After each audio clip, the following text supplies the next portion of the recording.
I'm Holden, and I live in Squamish, and I've been here for about 6 years now, and I really love this town, both in how it is now, and I guess I see a lot of potential, and that's why I've decided to raise a family here.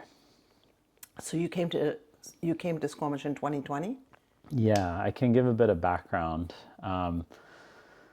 My wife and I had been living abroad in East Africa for a few years, and we realized we needed to be back in North America near our aging parents. But we kind of had this paradox of choice, since my wife is both a Canadian and American citizen, and I was only an American citizen at the time. And so we lived in a camper van and we visited friends and family for a few months while we kind of just got closer to everyone and tried to figure out, where to live. And we'd been leaning towards moving to Colorado, where I was born and where we have some good community. And we just thought, well, let's go check out the tropics of Canada first. We've heard good things about Vancouver, but neither of us had really spent any time here, and I had never been. So we came up and we actually blazed right through Vancouver and came to Squamish because I was kiteboarding a lot at the time.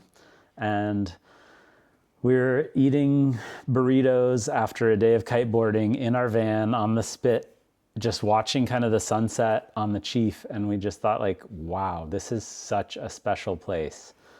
And, it's got all this fun adventure sports stuff, but then as a mechanical engineer, I really love that it has a port and it has a rail yard and it has machine shops that know how to fix things and build things. And then we lived in the city for a few years and we decided, yes, BC is really for us. And so we started to think about trying to buy some property, and it was kind of tough to justify those Vancouver prices. And since we were coming up to Squamish so much anyway, we decided, let's look here. Yeah, and we bought a pre-sale condo, and the next, 3 days later, I think, we found out we were pregnant with our first child, and it was like, holy moly, we're adults all of a sudden. And 2 years later, our townhome was ready here, and we moved up, and that was right in kind of the first, in late 2020. So that was during the pandemic. We moved here, and we've loved it. And now there's been this like really exciting,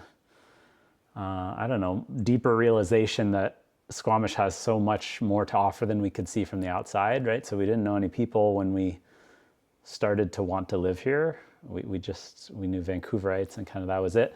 But now we've kind of formed community, and in addition to that, like those exciting spots of having the natural beauty and outdoors activities and like living in concert and relationship with nature, there was also, as I mentioned, like these like real hard assets from its past. And then there's this new layer, which I didn't realize, around like adventure sports companies, and people making mountain bike components and all this. And I was like, wow, this town feels a little bit like Boulder, Colorado. Like there's this excitement and then there's this energy that I just don't feel when I go up the road to Whistler, right? So like, it feels really special. And so I want to start like living here and contributing here and building here. And I think it's like a phenomenal place to raise children, because we have so many amazing spots where they can go and be in nature on a, like, maybe not daily basis, but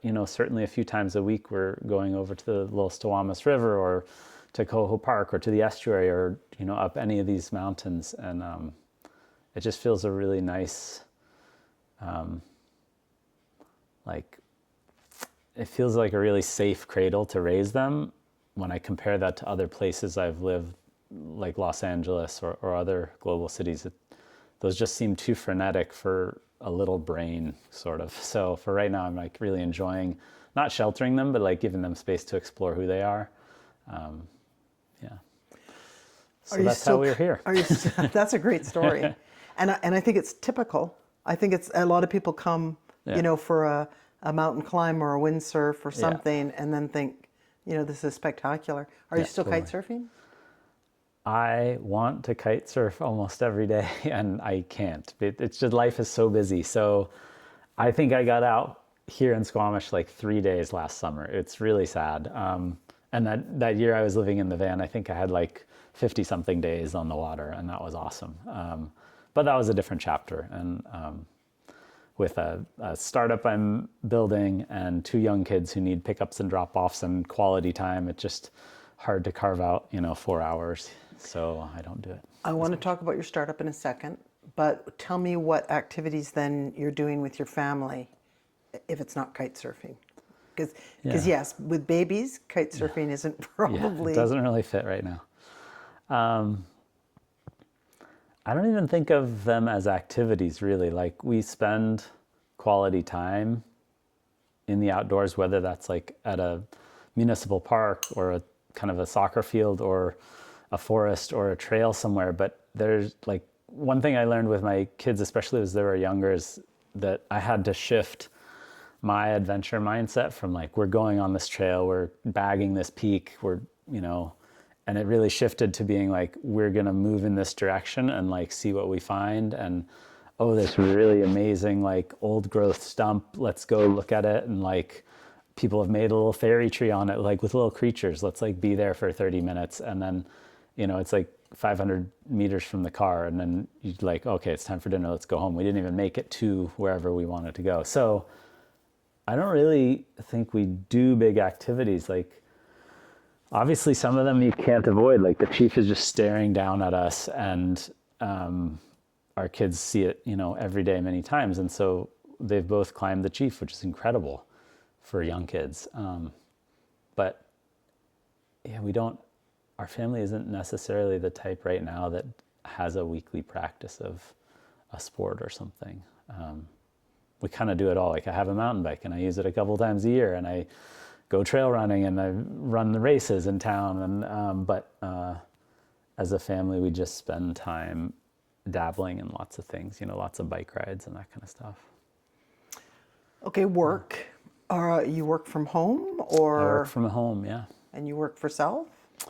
Yeah, about a year and a half ago, my now co-founder Mark was presenting his ideas at a Sea to Sky Angels event up at the top of the gondola. And I wasn't at that event, but a friend said, hey, Holden, you should chat with Mark. He's got something pretty cool going on. And he had some prototypes of a cool product. And I said, wow, I can immediately see how I can like add value to this. And we chatted for a few months on and off. And then in early 2025, we both decided to really focus on this. And it's been almost a year and a half, and things are going well. So yeah, I can share more if you want. I'd love you to share more. Yeah. So what is the project? So it's turned from a project, I think, now into a product. I mean, we have a company. Last year, I'll talk about the product in a minute, but we put it on Kickstarter and we raised all in almost $1 million Canadian dollars, and that was enough to then move from kind of prototypes and ideas into production.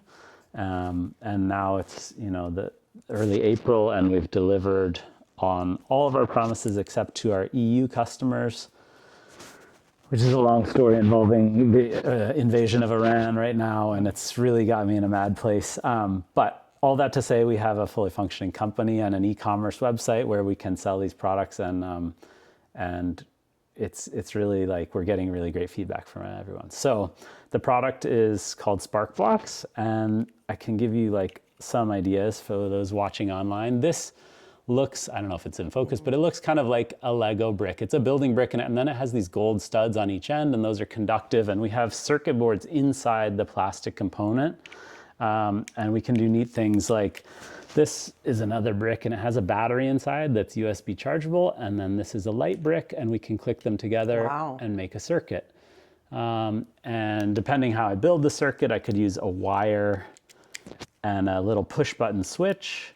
And so the light is off, but then when you push the switch, the light lights up. So, that's amazing. So from these like very basic pieces, we also have like dial potentiometers and photoresistors and transistors and all these fun things.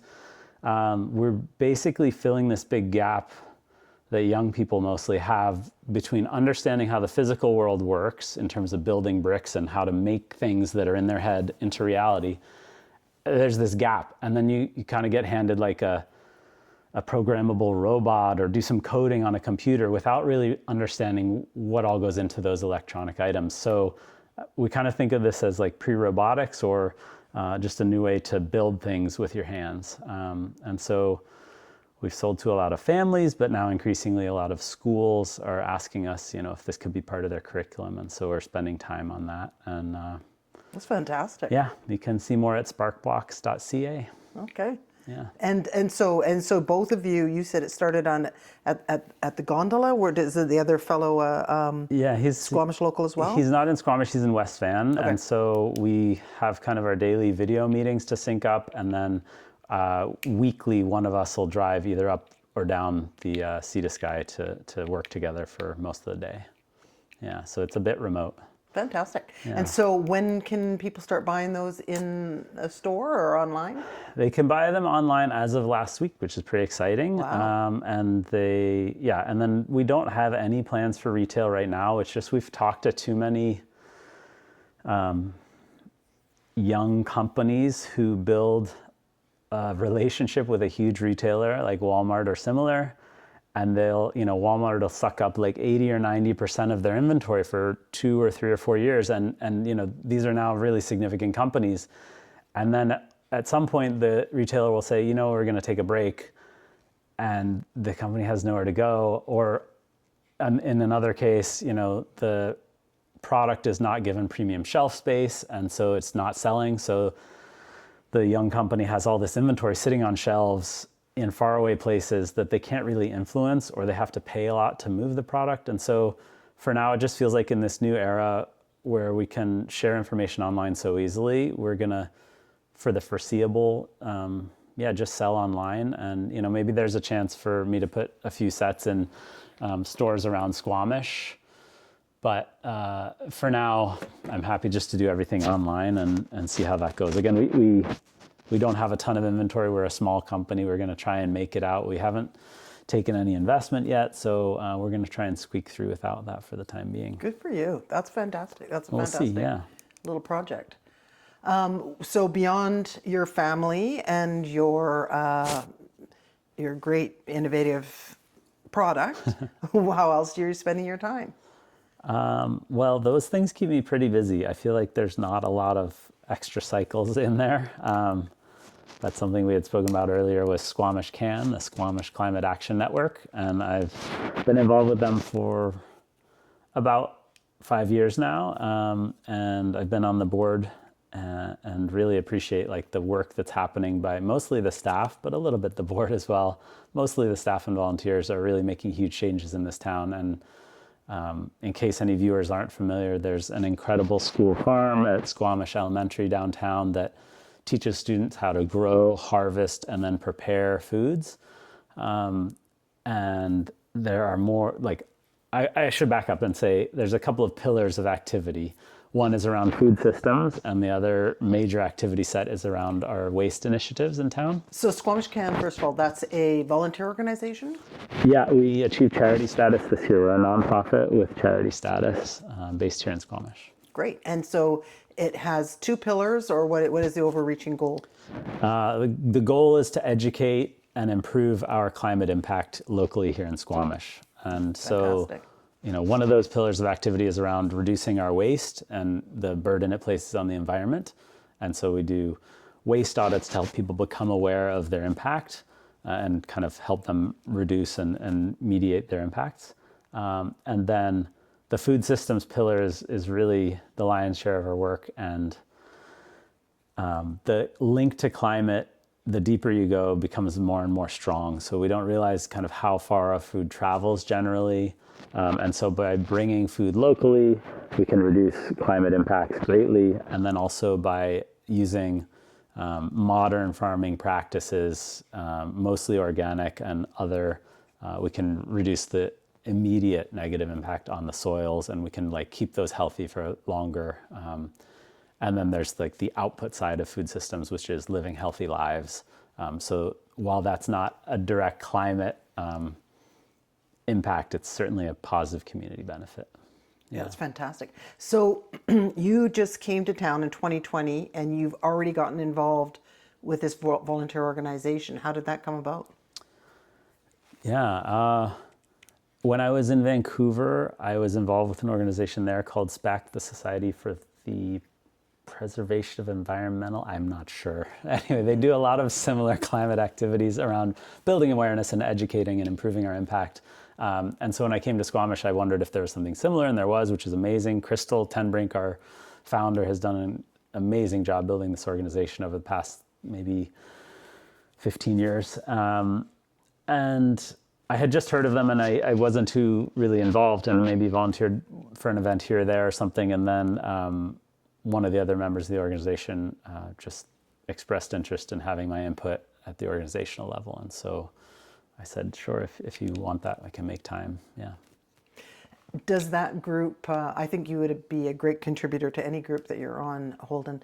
Would that group, what do they need? Do they need volunteers? Do they need space to farm? What do they need? Lots of things, yes.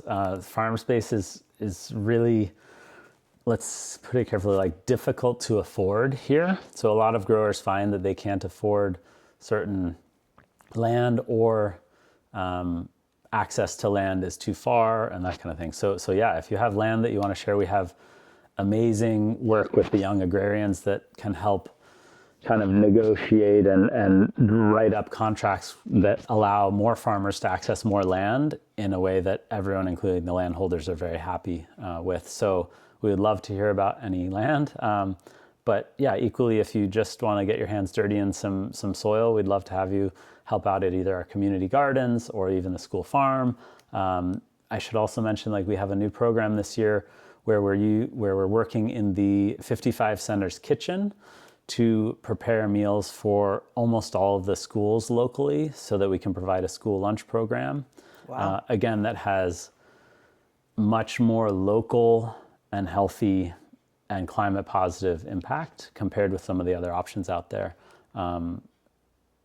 Michael, the chef, has done an amazing job making that menu, and the reviews from kids are hilarious and very positive. And they get in this like social setting away from their parents, and they try new foods, or maybe they actually saw some growing at the school farm, and they're just eating really well. And so there's that program, and we've had volunteer drivers to help take meals to schools in the past. And so really, if you're interested in any of these activities, just get in touch at squamishcan.net with anyone there, or hit the email or find us on social. Do you have a wish or a tip or a trick or something that you'd like to bring to people's attention? I think it's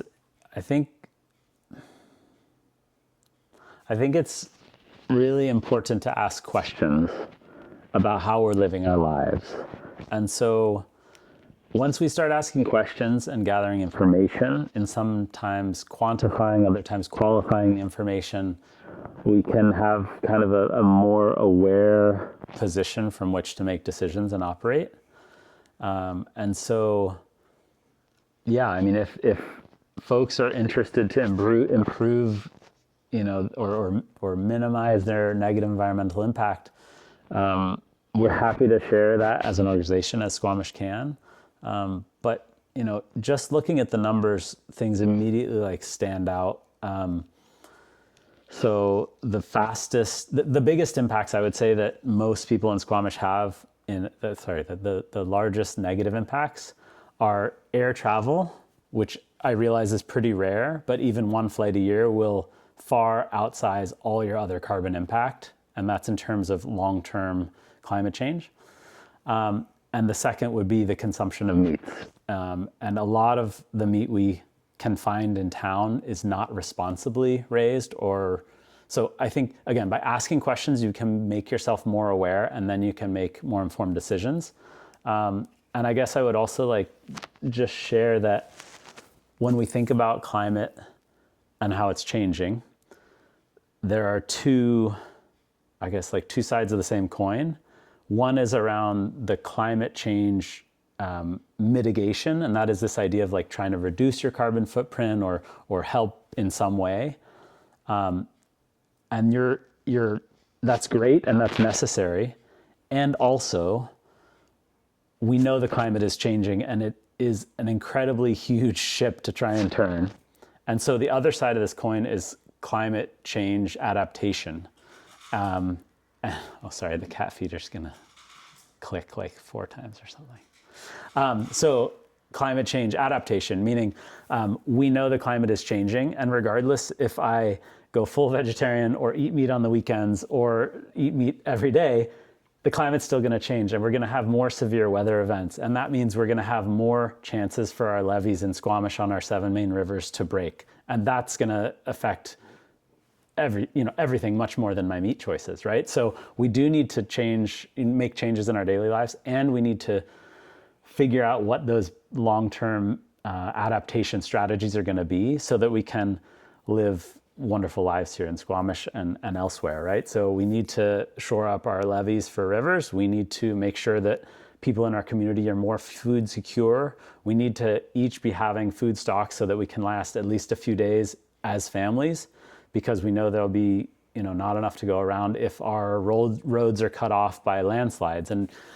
we like to think, oh, we still have like the ferry access and everything else. But when I start to think about these climate events, like the local resilience is the most important thing. Becoming like independent in terms of your energy generation and your food generation and all that kind of stuff is like much more important than saying like, oh, we have another way to rely on someone else, because we don't know if a ferry would come here with food if we got stranded, because that ferry may be going somewhere else if there's a huge earthquake or whatever else, right? So I think focusing on being aware and changing habits where reasonable, and trying also to support broader efforts to make sure we can stay strong as a community is really important. Yeah. But to answer your question, there's not one thing we can do, really. I think it's just good to know that Squamish Can does household bin audits. So these are for like recycling audits to see if families and individuals around the community are aware of what's possible to recycle and what's not, because we're running out of space in our landfill. So we really want to divert as much organic matter to the compost stream as possible, and as much recyclable matter to that stream as possible. So we do those household audits on a spot basis, and you might get a little like kind of report card someday when you grab your clean bin at the end of the day after a truck comes through. And then this year we're excited to start working with commercial entities and stratas and other organizations to look at their waste streams to find areas that they might not be aware of where they can either save money or just improve their environmental impact in terms of waste. So, yeah. Do you have a favorite restaurant? My favorite restaurant is Little Chef Bistro. I think I don't understand how it's this little tucked away gem that not many people know about. Yeah, that's my favorite restaurant. Do you have a favorite walking trail? Love hiking up the kind of lower white cliffs of Slahani. That's, I think, the most rewarding view in all of town, because you get to see kind of the ocean and the Chief and how they relate to each other.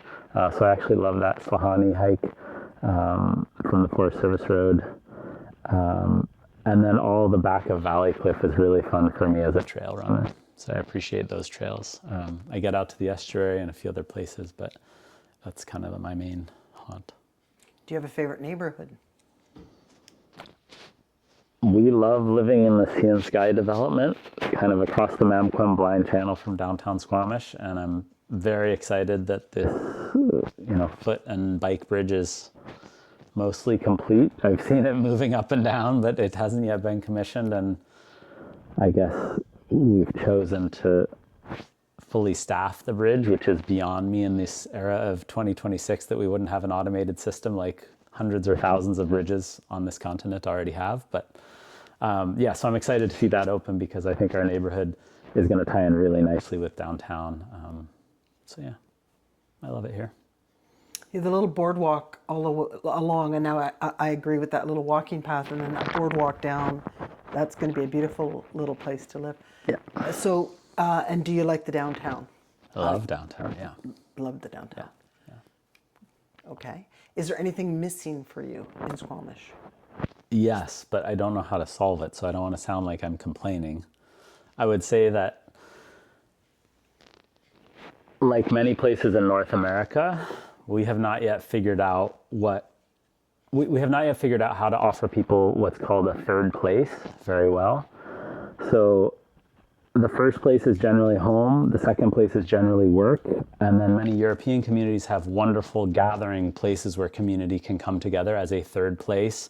They're informal, they're open squares, maybe with cafes around the outside, park benches, this kind of thing where activities can take place and people can gather without having a set event or maybe 4 set events. And so, especially in such an environment where we have wet weather so much, it's hard to sometimes gather in groups. And so, I really wish we could find a solution for a better third place as a community. And that would be many places, right? Like we need, like, for lack of a better term, like beer halls or, churches or other things like this where big groups can informally gather. That I think would really give everyone in the community a place to go. You said at the beginning that you're finding Squamish welcoming. Is that true? Have you got a friend group, et cetera, here? Have you been embraced by the community?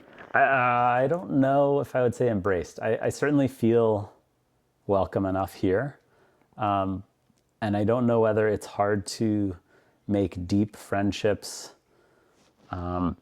because I'm working so much, or because I have young kids and I kind of hop from activity to activity. Although I do have many parents, like friends who are also parents, and I have other entrepreneurs who are friends.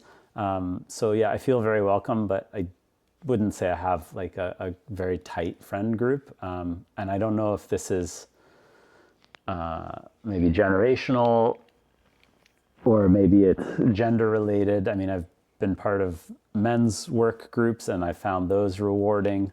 But I think, with the internet arriving, over the last 20 years, some of us have not quite figured out how to be in as close as community as before the internet, where we really relied on physical presence. So I think it's an interesting topic. I don't think I'm suffering, but I do think there's room to improve as we learn to manage our relationship with technology and each other. Yeah, that's part of what I'm doing here, actually, is that I feel like there's nothing, not nothing, but there's not a lot of, it's easy to sort of doom scroll and not get any value or connection. Totally. From, the internet. And I was doing it myself, just scrolling. And I'm like, okay, this is insanity, frankly. But yeah. But if there's nothing, especially local, out there for you to consume, you're going to consume that. Yeah. And I think, I don't think there's an easy answer to it necessarily either, right? Like, I'm curious how the next generation will treat the internet. There's this interesting trend of young adults who don't want to get their driver's licenses, right? They're going to bike and run on public transit, not necessarily in Squamish, but in bigger cities. And I'm wondering, there's already these inklings of folks who are taking heed of the warnings around social media and kind of doing digital detoxes. And people are going back to flip phones and this kind of thing. So it's going to be very interesting how people grow. Like in the beginning, it was take as much technology as you can because it makes your life better.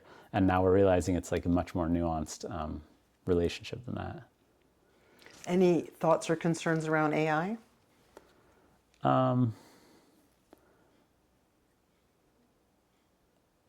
I'm a huge proponent of using appropriate technologies when they can improve lives. So if you asked me to hire an accountant who didn't want to use a calculator or Excel, I would say, thanks, but no thanks necessarily. I want somebody who understands the rules and knows how to use the right tools.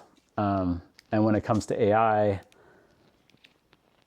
I think we don't quite know how, it's all changing so fast, we don't know what the limits of that are, right? So in my previous example of a calculator or Excel, we understand the logical end of that is the human puts in codes and the machine never makes a mistake and you get out what you put in. And so that's the result. Whereas in AI, we don't really know what we get out as we zoom out kind of, yeah, we're 3 years into this roughly in terms of like large language models. So we don't know what's going to happen long term, especially as we give agents more and more authority over our devices and our lives. So that's an existential concern. But again, going back to what I said about our climate impact, like if you look at the numbers, there's a lot of kind of fear around the consumption of energy, which could be a problem. The consumption of water, which if you actually look at the numbers is, I think, not a problem. The amount of water taken in total by these AI, organizations is large, but completely dwarfed by a single hamburger kind of situation. Like a hamburger for just the patty is like 600 gallons of water, and hundreds of AI queries are like a gallon of water. So it's like we need to keep things in perspective and let the data inform our decisions. So I'm not worried about using it on a day-to-day basis, and I think I wouldn't have been able to build this company with Mark had we started 5 or 10 years earlier. It's just physically not possible because I've been able to do so much research on customs and tariffs, codes and marketing and all these other areas where I have no background. So it's really improved my life in that regard, and I would hate to take away that opportunity from others. But in the long term, we don't know where it's going, which is a very real concern, yeah. Do you have a favorite book? Oh, there's so many good books. In fact, my brother says there's not enough time for good books because there's too many great books. So if you get a third of the way through a book and you think it's a good book, you should put it down and move on. But good advice. Yeah. I mean, we were chatting about climate earlier. There's this really great book I have up there called How Bad Are Bananas? And it's just a really quick one page, like each page of the book takes a new object, everyday object, and goes through a kind of back of the napkin climate impact calculation. And that's a really fun book that if people are interested in climate, they might want to like flip through. I don't know if the library has a copy, but you can borrow mine. Let me think of other books. I've been reading a lot of parenting style books lately that are maybe less generally applicable. There was a really great book I read a year and a bit ago called Hunt, Gather, Parent. Hunt, Gather, Parent. And that really changed the way I parent. So anyway, yeah, so many great books. Can you tell me something about that Hunt, Gather, Parent, about how it changed? Because that's interesting as well.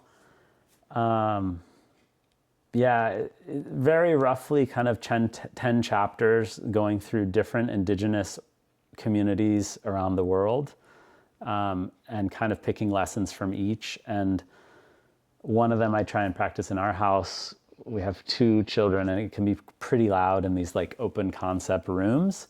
And so this concept was around speaking what needs to be spoken and not too much extra. And so it tells the story of an indigenous family in the far north. I don't know which community they were part of, but it's cited in the book, where they were in a very small family dwelling. I don't remember exactly what type of dwelling it was, with a fire at the middle and a kettle of tea, and it was on like skin rugs. And somebody stepped and knocked over the tea kettle, and there was like tea everywhere and wet, and it's like the middle of winter and frozen, and so it's very terrible. And nobody said anything. They just like slowly moved to clean up the tea and rebuild the fire and put the next kettle on, because the person who spilled the tea did not intend to spill the tea, so they didn't need a reprimand.